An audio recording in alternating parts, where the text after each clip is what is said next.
Hello Sagittarius, welcome to Creators on the Crest. I'm Stephanie and this is your reading for September 1st through the 15th. Today we'll start out with your overall energy. We'll take a look at your particular energies, the energies connected to you, and then how they mingle and dance in the middle. We'll close it off with an oracle card for the Sagittarian collective. Do keep in mind these are general readings, and if your sun sign doesn't resonate, be sure to check out your moon, rising, or north node for additional context and texture. Looking below in the description box, I have links to my personal readings, donations, which are always much appreciated to help me grow, and also my social media platforms. Every other Sunday on Instagram right now, I am doing a free hour from 7 to 8 Central of tarot readings. You can come and ask a question, you can comment, you can come on live if you'd like. We're having a lot of fun. We'd love to see you in community over there at Creators on the Crest. Okay, Sagittarius, you got the Judgment card. Big energies going on for you. You might be looking at certain angles or aspects of the way you've been living and wanting to kind of change those up. Maybe set off on a new adventure. You love adventure. You love going out and getting things and doing things. And right now is a time where you're kind of looking to maybe rise like a phoenix from the ashes here and come into a new way for yourself, a new experience for yourself. On your side here, you get the Magician, the Death card, and the Sun. These are all major arcanas. The Judgment card is major arcana. You are going through, this almost feels like an awakening of some kind. You're awakening to some brand new energies, maybe your own powers of manifestation, your own powers of transformation, your own ability to embody joy and happiness. It's honestly looking like really big work and tough work at times, but also really, really important and good work for the evolution of your soul. On their side, they get the Seven of Pentacles, the Four of Wands, and the Devil card. This person to me feels like an individual who has been taught to nurture family no matter what, but actually their family maybe growing up was kind of toxic. This could be a sibling of yours. It could be your family that you recognize as this, but this could also be just a friend or a loved one or your partner perhaps who you know, they were encouraged and almost like gaslit, it feels like, into believing that, you know, the family unit, no matter how toxic, is something that they had to adhere to, that they had to find structure in. And this left them kind of feeling like an outsider a lot of their life, and they weren't able to really maybe address the issues with their family members. So I don't know who this is or how they exactly relate to you. Maybe we'll see more upon the clarification, but it looks like they're kind of going through that energy right now. They're going through that energy, and maybe even some forgiveness of themselves for not having like seen it sooner or dealt with it sooner. In the connecting energies here, you guys have the Seven of Cups and the Eight of Swords. Oh boy. Your partnership, connection, or friendship with this person could be coming to kind of a decision point with these big energies going on for both of you. There are definitely options here for how you move forward with this person. And there are also some energies that feel quite constricted here. So and I know Sagittarius does not like to be tied down and constricted. Let's look at this Magician for you first and foremost. The Seven of Swords and the Empress. Oh, this kind of seems to me like an energy where one of your manifestations like didn't work out, and you kind of took it like none of your manifestations are going to work out. If this one thing didn't work out, none of them would work out. And yet at the same time, you have this Empress energy coming in, just almost with this energy of like serenity and relaxation and saying, Saggy, it's okay. Just because the one thing didn't work out, or it didn't work out as you expected, and it made you want to kind of be a recluse and hide away, it's okay. Come back to your center, come back to your place where you are back in manifestation mode, because there's much more here than you could possibly realize. And perhaps that was just a tiny step in your journey in the grand scheme of things. For the Death card, you get the Eight of Cups and the Hermit. What they're showing me here, what you're showing me here, is you tend to sometimes walk away from things that require a lot of transformation, or probably even being with yourself in silence, being alone. This is hard for you because you haven't yet mastered you've tiptoed in it, but you haven't yet mastered the full presence of being with yourself during a highly transformational process. So I don't know if you're using food to distract yourself, or Netflix and chill, or the life of celebrities, or it doesn't feel like a super toxic, like I'm not getting like alcohol or like drugs or like, you know, porn or that kind of stuff. I'm getting more of like, you just check out in these other small distracting ways when great transformation and great interpersonal awareness is upon you. And you're giving up too quick on things because they don't have that immediate result you're looking for. Let's look at this Sun card here for you. Yeah, so you have all this joy and happiness available to you, Saggy, but you're kind of sabotaging it a bit.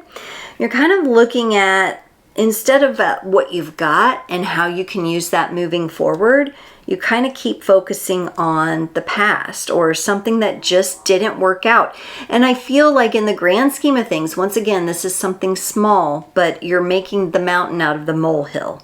So whatever it is you've been fixated on, whatever it is you've been focused on, understand that it's time to let that go. Come back into the energy of the Empress.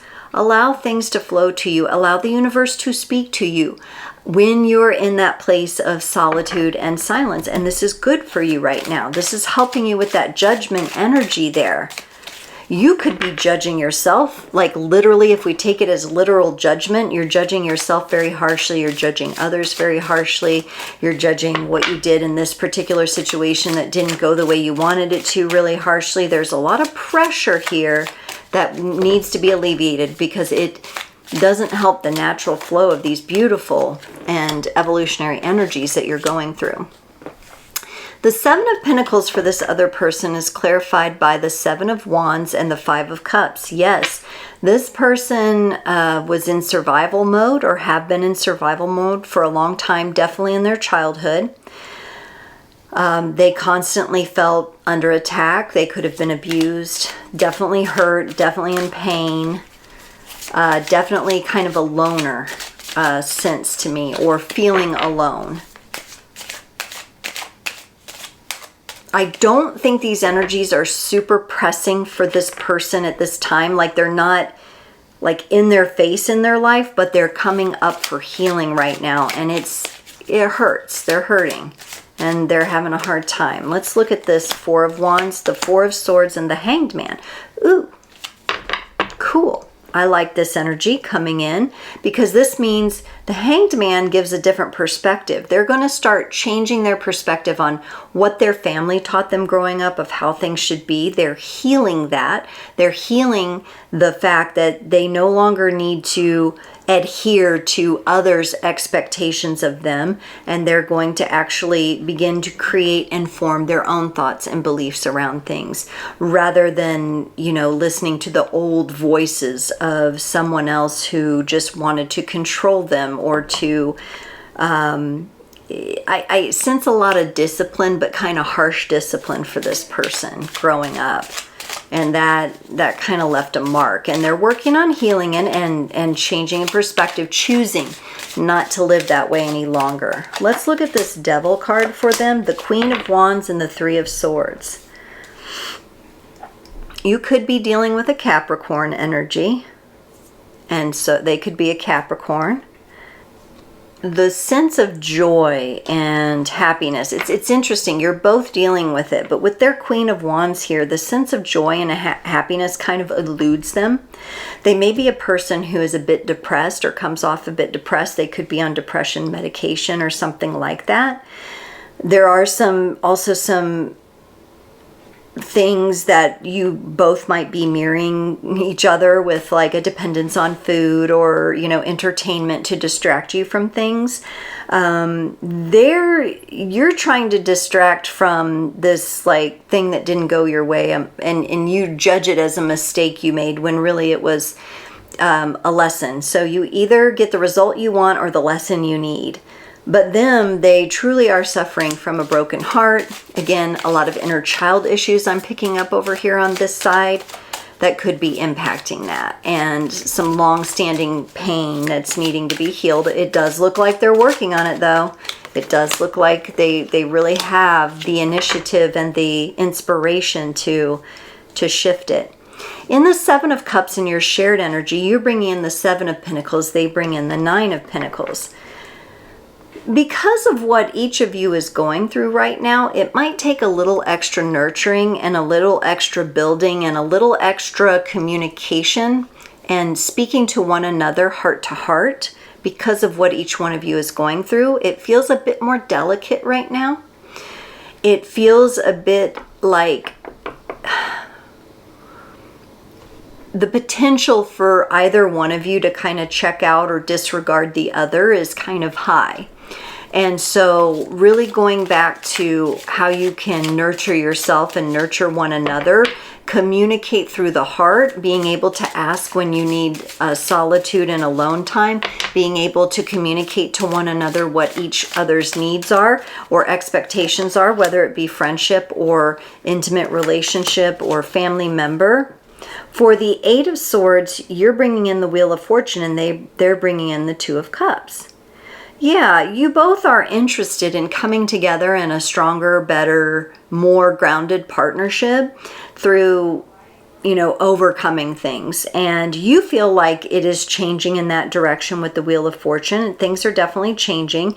And their intention is being held in the interest of partnership and working together in a very loving space from heart to heart. So they have that intention. I think at times the way they might have come off to you, again, there's a lot of self-judgment I'm picking up in this reading. So when there's self-judgment, we tend to judge others too. Never so harshly as we judge ourselves, though. But that is what is being asked to be released and calmed here. We have some really nice inspirations. We have some nice intentions. I think just a little more heart-to-heart communication will ground things into place for you, Saggy. Let's pull a card from the Wild Mystic Oracle to close off your reading today. Sagittarius, you got Trust, the Horse. This card represents trust and loyalty. It represents allegiance, solidarity, and camaraderie. It is a friendship forged from mutual respect and shared adversaries. This could be a warning for you not to trust blindly, to follow your own free will when you feel you might be being led astray. It's urging you to trust in yourself. And what's really neat here, Sagittarius, is that the major arcana cards that came up for you are all leading to that introspective trust and transformation within yourself and what leads you to your own happiness. And for the other person you're dealing with, they have the inspiration and the initiation to also move in that direction. There's just this energy of letting go of that self-judgment and judging one another to come back into a more harmonious and a place of partnership and trust. Sagittarius, thank you so much for joining this reading today. I can't wait to see you next time.